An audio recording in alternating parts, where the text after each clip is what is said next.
고린도전서 2장 1절에서 5절까지의 말씀 다 찾으신 줄 알고 함께 봉독하시겠습니다. 형제들아, 내가 너희에게 나아가 하나님의 증거를 전할 때 말과 지혜의 아름다운 것으로 아니하였나니 내가 너희 중에서 예수 그리스도와 그가 십자가에 못 박히신 것 외에는 아무것도 알지 아니하기로 작정하였음이라. 내가 너희 가운데 거할 때 약하고 두려워하고 심히 떨었노라. 내 말과 내 전도함이 설득력 있는 지혜의 말로 하지 아니하고 다만 성령의 나타나심과 능력으로 하여 너희 믿음이 사람의 지혜에 있지 아니하고 다만 하나님의 능력에 있게 하려 하였노라. 아멘. 바울은 어떤 사람이었을까요? 바울을 실제로 우리가 만난다면은 그에게서 어떠한 인상을 받았을까요? 우리는 글로서만 바울을 대하게 되죠. 그리고 사도행전의 그 모습을 통해서 바울은 이러한 사람이 아니었을까? 그렇게 상상을 해보게 됩니다. 저는 바울을 딱 떠올리면은 약간 그 무소의 뿔처럼 우직함? 약간 인상을 좀 떠올리게 됩니다.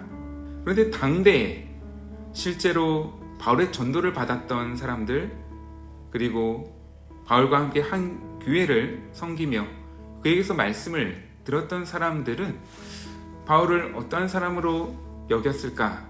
이것을 우리가 유추해 볼 수 있는 구절이 고린도 후서 10장에 나와 있습니다.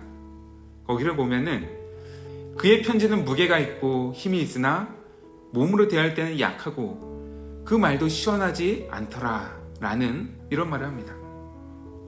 그러니까 편지로는 참으로 힘이 있지만 실제로 바울을 대할 때는 그 편지에서 나타나는 힘만큼 강력하지 않고 도리어 약하고 또 말하는 것도 별로 시원치 않더라, 이러한 평가가 교회 사람들에게서 있었다라는 것입니다. 참 의외이죠.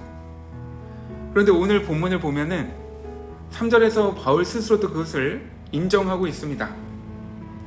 제가 3절 말씀을 다시 한번 읽어드리겠습니다. 내가 너희 가운데 거할 때에 약하고 두려워하고 심히 떨었노라.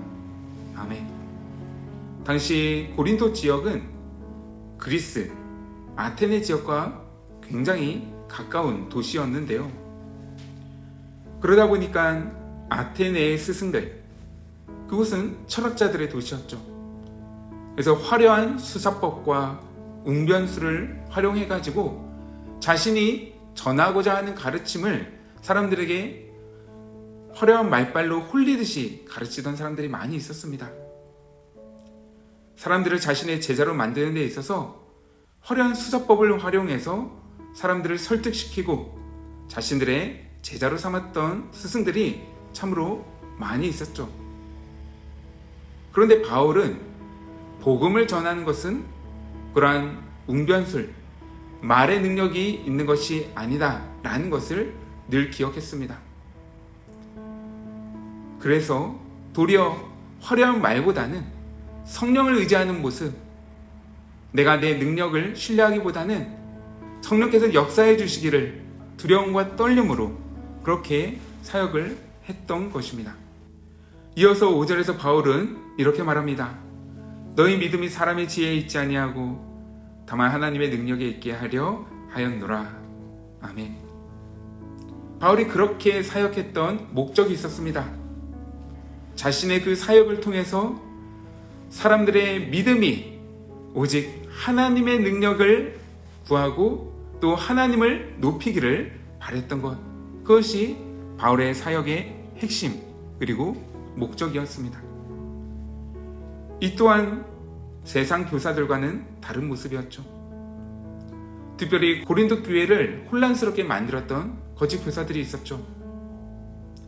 그들은 자신의 유익을 구하던 자들이었습니다. 교회 안에서 자기 사람들을 만들고자 했었던 사람들이었죠.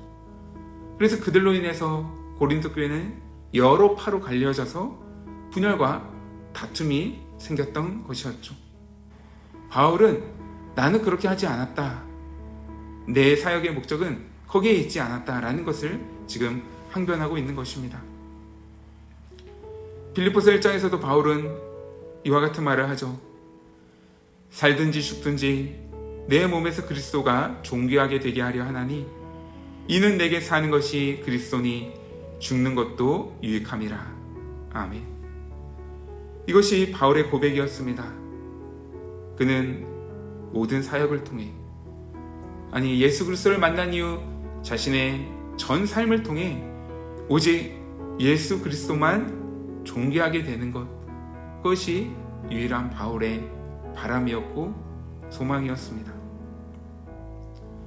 이러한 바울의 모습을 우리 또한 본받고 따라가기를 소망합니다. 우리는 하나님의 형상으로 지음받은 존재들이죠. 그래서 사실 우리가 살아가는 삶의 목적은, 궁극적인 목적은 모두가 다 동일합니다. 우리는 하나님의 영광을 위해서 살아가는 존재들입니다. 하나님께서 우리를 당신의 형상과 닮은 모습으로 지으신 이유는 우리의 모습이, 우리의 삶이, 우리의 존재가 그 하나님의 아름다우심을 드러내게 하기 위함, 그래서 하나님께 영광의 빛을 올려드리게 하기 위함이었던 것이죠. 오늘 이 시간 우리가 기도할 때 그것을 위해서 함께 기도하며 나아가기를 원합니다. 내 삶이 정말 단 한순간 한 절이라도 예수 그리스도의 아름다움을 담아내는 삶이 되게 하여 주시옵소서. 우리를 지으신 목적대로 우리가 주의 영광을 구하며 예수 그리스도의 존귀함을 드러내는 삶을 살아가는 우리가 되게 하여 주시옵소서. 우리 그것을 위해서 기도합시다. 그리고 오늘 하루도 그것을 위해서 살아냅시다. 함께 기도하겠습니다.